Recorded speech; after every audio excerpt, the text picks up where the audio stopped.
तो कभी कभी कुछ ऐसे हालात भी पैदा होते हैं जो कभी आपने सोचे नहीं होंगे और इसी का नाम शायद जिंदगी है। सवी और नील की शादी होने वाली है, ये सुनकर आप सभी को बहुत ही बड़ा झटका लगा होगा। लेकिन सोचिए, यदि ये सच हो जाए तो, और होगा भी, क्योंकि भाई जो अपडेट आ रही है उसके मुताबिक सवी का जो नया लाइफ पार्टनर होगा वो नील होगा। नील की जो पत्नी होने वाली है वो सवी होने वाली है। अब ये सब कुछ कैसे होगा, ये जानते हो आज के इस खास रिपोर्ट में। और साथ ही साथ इससे भी बड़ा एक और खतरनाक और बहुत ही इंटरेस्टिंग ट्विस्ट आने वाला है जो इस शो की कहानी को पूरी तरीके से बदल देगा। तो आइए जानते हैं कि क्या होने वाला तेजस्विनी की मौत के बाद, क्या होगा रजत की मौत के बाद। सवी जो रजत की मौत के बाद अकेली हो जाएगी, तेजस्विनी की मौत के बाद जो नील अकेला हो जाएगा, तो कैसे नील और सवी की कहानी जुड़ेगी, कैसे इनकी शादी होगी, कैसे ये इनका एक नया रिश्ता जुड़ेगा, कैसे पूरी कहानी बदलेगी। आइए सब कुछ, सारे सवालों को जवाब को जानते हैं आज के इस खास रिपोर्ट में। नमस्कार दोस्तों, आप सभी का स्वागत है आपके अपने YouTube channel times of media में, जहां पर मैं आपका अपना होस्ट वेणु कुमार आपके अपने पसंदीदा शो गुम है किसी के। भाई गुम हो गया ये शो कुछ दिनों से, वाकई इसका नाम जैसा है, लेकिन वापस इस गुमे हुए शो को ढूंढ निकालेगी सभी, शायद इस उम्मीद के साथ आगे बढ़ते हैं। फिलहाल दोस्तों, तेजस्विनी की मौत का जो पूरा जिम्मा है ना, मैंने तो ऋतुराज के ऊपर डाल दिया, क्योंकि कहानी जिस तरीके से चल रही है उसे देखकर आगे की जो फ्यूचर स्टोरी है वो जो होने वाली है वो तो वही बात है। सबसे बड़ी बात क्या है कि भाई ऋतुराज ने तेजस्विनी से कभी ना कभी प्यार किया था, तेजस्विनी को वो अपना मानता था। लेकिन तेजस्विनी की शादी नील के साथ जिन भी हालात में हुई है, जैसे भी हालात में हुई है, ऋतुराज इस चीज को एक्सेप्ट नहीं कर पाया था। अभी तक की कहानी के बाद देखा गया है कि अब ऋतुराज तेजस्विनी को अपना दुश्मन मान बैठा है, क्योंकि जिससे हम प्यार कर रहे हैं वो ना मिला तो शायद उसकी बर्बादी करने का एक नया जो जुनून सवार होता है ना, इसे भी एक इश्क का ही जरिया कहा जाता है। शायद कभी कभी ये प्यार होता नहीं है, लेकिन कुछ लोग ऐसे ही होते हैं और ऋतुराज ऐसा ही है।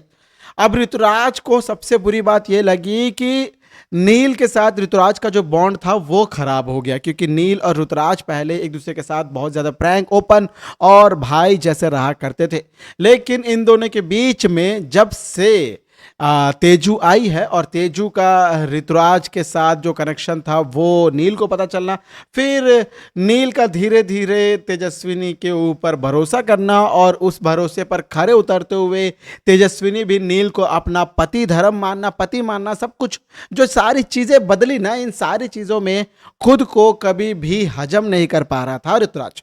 ऋतुराज को समझ में नहीं आ रहा था कि वो ये सारी चीजों को स्वीकार कैसे करे, एक्सेप्ट कैसे करे, अपने अंदर कैसे गलाए, क्योंकि उसे तो यही लग रहा था कि भाई इतनी जल्दी ये तेजस्विनी मुझे नहीं छोड़ सकती, इतनी जल्दी या कभी भी नहीं छोड़ सकती है, ये नील जैसे आदमी के साथ कैसे आगे बढ़ सकती है, मेरा भाई है। तो तभी ऋतुराज को मौके मिलने लगे तेजस्विनी के खिलाफ जहर उगलने का, उसके ऊपर आरोप लगाने का, उसके ऊपर दुनिया भर के खरी खोटी बातें सुनाने का, और ऋतुराज ने इन बातों को जारी रखा।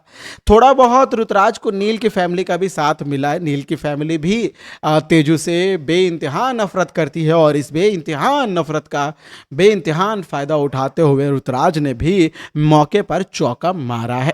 अब ऋतुराज को यह बात बखूबी पता है कि भाई नील और तेजस्विनी का रिश्ता खराब करेगा तो तेजस्विनी उसके पास आ जाएगी। हालांकि ये ऋतुराज की एक बहुत बड़ी गलतफहमी है, क्योंकि भाई तेजू जो है ना वो वैसी लड़की नहीं है कि एक से प्यार नहीं मिला दूसरे के पास पहुंच गया। तेजस्विनी ने ऋतुराज को नहीं चुना, नील के पास आ गई, तो उसे ऐसा लगता है कि जब ऋतुराज नहीं था तो वो नील के पास आ गई, तो अब नील नहीं होगा तो वो ऋतुराज के पास वापस आ जाएगी, ऐसा ऋतुराज सोच रहा है तेजू को लेकर। लेकिन तेजू ऐसी लड़की तो कतई नहीं है, बिल्कुल भी नहीं है, अरे आगे हो भी नहीं सकती है।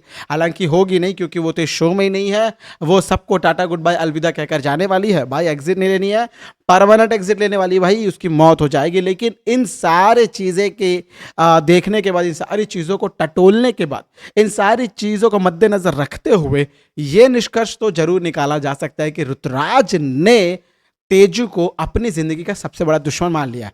वो अपने ईगो पर ले रहा है, अपने सेल्फ रेस्पेक्ट कर रहे कि भाई ये जो लड़की है ये मुझे छोड़कर कैसे जा सकती है। ये बात शायद ऋतुराज हजम नहीं कर पाया और इसी के लिए ऋतुराज ने तेजू के साथ जबरदस्ती की, बदतमीजी की, वो भी आपने देखा। और इतना ही नहीं, तेजस्विनी जब ऋतुराज के खिलाफ सबूत दिखाना चाह रही थी तो उन सबूतों को भी यहाँ पे तोड़ दिया था ऋतुराज ने, यानी फोन को तोड़ दिया था जिस फोन में ऋतुराज के खिलाफ वॉइस रिकॉर्डिंग करके तेजू ने रखा हुआ था। तेजू इसे सबूत के तौर पर पेश करके ऋतुराज का भांडाफोड़ करती और सारे घर वालों की बोलती बंद कराती और नील का भरोसा गेन करती। लेकिन तेजस्विनी, शायद तुम ना कुछ ज्यादा ही सोच रही हो, मुझे ऐसा लगता है।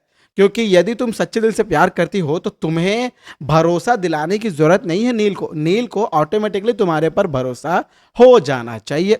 अब देखो, नील को भरोसा हो जाना चाहिए, ये बात बोलते हुए एक बात तो जरूर समझ में आ रही है कि नील को वाकई तेजू के ऊपर भरोसा है। उसके घर वाले तेजू को खरी खोटी सुना रहे हैं, इसीलिए तेजू को वहां से जाने के लिए बोलता है ऋतुराज, जो नील। लेकिन नील का और कोई इंटेंशन नहीं है, लेकिन बेचारी तेजू को गलतफहमी हो जाती है कि नील ने उसे धक्का मार दिया, उसे निकाल दिया और अब वो अपने मायके गई, वहां से भी उसे धक्के मारकर निकाल दिया गया। तो बेचारी तेजू जो है वो कहाँ जाएगी, ये बात को सोचते सोचते ही शायद तेजू पूरी तरीके से अकेली पड़ गई थी।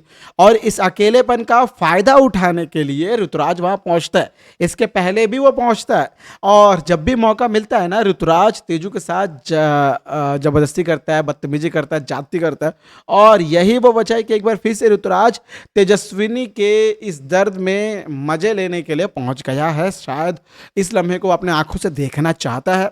और ऋतुराज जब पहुंचता है और देखता है कि यहाँ पर बेचारी अकेली है तेजू, तो तेजू का फायदा उठाने की कोशिश करता है। और इसी बातचीत के दौरान मुझे लगता है कि वहां से हमारा रजत गुजर रहा होगा। रजत जब तेजू को बचाने की कोशिश करेगा तो ऋतुराज तेजू और रजत दोनों के साथ कुछ ऐसा कर बैठेगा जिसका अंजाम आप सभी के सामने है, यानी मौत हो जाएगी तेजू की और रजत की। और किसी का पति तो किसी की पत्नी, लेकिन एक दूसरे के साथ में मौत के घाट के उतर गए हैं। तो कहीं ना कहीं ये अपने आप में बहुत बड़ा सस्पेंस है।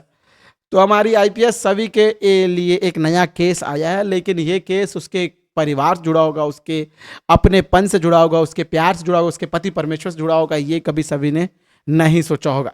लेकिन अब सभी के सामने ये जो केस आया है, ये जो घटना हुई है, इसका इस शो पर एक बहुत बड़ा इंपैक्ट पड़ने वाला, शो की कहानी बदलने वाली है। और इसी के लिए नील के ऊपर सभी आरोप डाल देगी कि ये सब कुछ नील की वजह से हुआ है। लेकिन जब नील के दिल में तेजू का प्यार समझ पाएगी सभी, तो तब सभी को लगेगा कि वो अपने इस अकेलेपन को शायद नील के साथ दूर दूर कर सकती है और दोनों शायद एक दूसरे के लिए ही बने हुए हों और धीरे धीरे इनकी जोड़ी बन जाएगी। तो दोस्तों, फिलहाल आज के इस रिपोर्ट में इतना ही। फिर मिलेंगे एक और नई रिपोर्ट में, तब तक आप सभी लोग देखते रहे गुम है किसी के प्यार में को स्टार प्लस पर और एनी टाइम जियो हॉटस्टार पर और पात्र इसका सर्व्स को टाइम्स ऑफ मीडिया पर। मैं वेणु कुमार मिलूंगा एक और रिपोर्ट में, तब तक आप सभी लोग अपना ध्यान रखें। सबको टाटा, गुड बाय, जय हिंद और जय भारत।